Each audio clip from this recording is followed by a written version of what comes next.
You know, when I initially started doing the recordings kind of dressed up for Kite Man, it started as a joke just to kind of point out the funniness of a spoof and how overdressed I am.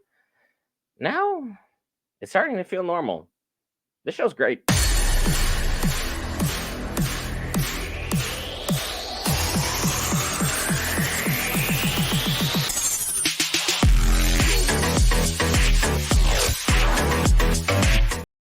All right, guys, Brent here back with Variants. Cover all things Marvel, DC, Lord of the Rings, anime, gaming, Star Wars, and more. And if you like content, be sure to hit the thumbs up button. If you don't like it, you know where that thumbs down button is. And if you love the content at the end of the video, be sure to give us a subscribe. Clearly, there's something you like. But look, this episode continues on where this spoof has just continuously left off. They are teetering the ever so fine line between insanity and logical. And in this episode, I think this was more logical than anything they've ever done, but at the same time, it didn't go for the cheap laughs or the cheap gimmick that Harley Quinn really turned out to be in the last two seasons. I know Harley Quinn early on was absolute banger. It was a great show. It was a fun time. Audience really enjoyed it. By the end, it felt like here's some of the cleavage shot. Here's a butt shot. Here you go. That's our whole show. Fantastic. Not really a lot of content to cover there as a content creator. Not gonna lie, kind of a waste of significant time. But with Kite Man, we have the anti-life equation, we have Darkseid, and we have a murderous kaiju chicken. I don't know what to do with the last bit of information, but hey, let's discuss it. So we pick up right basically where Golden Glider and Kite Man left off. They were looking for the golden briefcase of the anti-life equation, which apparently and non-shockingly is basically nuke proof. Perfectly fine, no issues whatsoever. Apparently there's not going to be no any fallout in that area. So hey, good luck for everybody in that regard. So they decide that they need to get a little getaway from the cops who obviously saw the explosion and have to do something about this. So they decide to do the most illogical thing possible because Chuck, our boy Kite Man, hell yeah, he's left in charge, decides he's going to steal a truck that is literally hauling chickens. So he steals a haul truck full of chickens, throws the briefcase in the back, thinks nothing of it, decides to go get some lunch, breakfast, whatever case may be, because he's hungry. But as per usual, I'm assuming superhero costumes don't have a lot of pockets. I think that needs to be improved. We need to work upon here, people. But with no pockets, no cash, no card, need to somehow bargain in order to get a good meal. So let's decide to take some chicken eggs, try and make that work. As they're, talking to the shop owner, trying to do some selling. Which, by the way, Kite Man, you are absolutely terrible at a salesman. Just don't do it. It's not for you. One of the chickens decides to peck at the briefcase and then stand on top of it, imbuing it with the power of the anti-life equation. So we end up with a murderous kaiju chicken who starts devouring the rest of the chickens in the truck. As everyone's going about their lunch, then the original owners of the chickens come up, is like, cool, we're going to attack these thieves, we're going to get our truck back, everything's become set, nothing to worry about. Unfortunately, they open up the back of the bed, and the chicken is significantly larger and more dangerous than one would imagine. Ultimately, it drags them in a way, kind of like in every horror movie ever, where they're grabbed by the ankles. You're able to grab yourself for a little bit while, say your last line to the camera of "No, please don't do it," and then being dragged in the darkness, where his body is eventually torn up by a giant chicken. I think the last part's a little bit differently than the rest of most horror films. Just gonna go out on a limb there.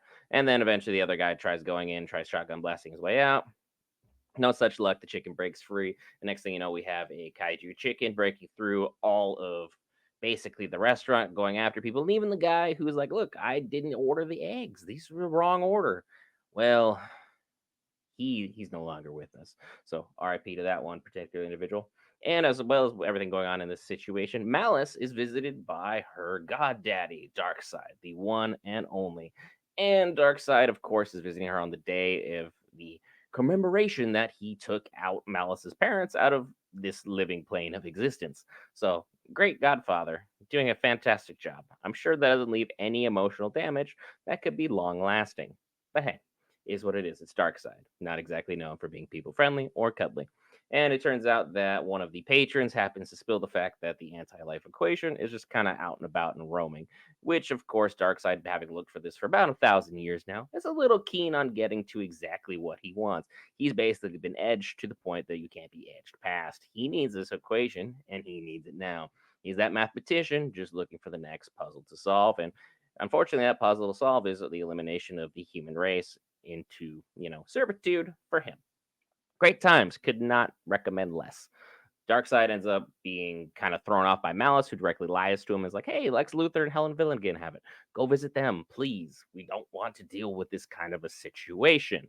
Unfortunately, then she realizes that her parents also lied to Darkseid, and that's how they're no longer with us. So she's kind of having an existential crisis, decides to go off shopping and try and wind down and run away from her series of events, which eventually leads Darkseid over to Luthor and Villigan, and ultimately Villigan's able to kind of swindle her way in. Look, one day shipping is one day shipping. We don't really ask a lot of questions, but that kind of shipping, you're just a fan of. I don't know what to tell you. She was able to swindle her way in, and Luthor just basically bent over and was just like, "Look, you're in charge, Lord Darkseid. It is what it is. I'm out. I'll serve you. No questions asked. We're not thinking twice about it." Only for them to get scolded by Helen and be like, "Look, way to go. You just completely bent right over for the guy. Might as well." And there's, of course, scheming is like, "Look, once I get this briefcase, everyone will serve me. It doesn't matter. Just got to make sure I get the briefcase." And he believes that the briefcase is still somewhere around Noonan's, so he decides to send a whole bunch of his goons and hold the bar hostage.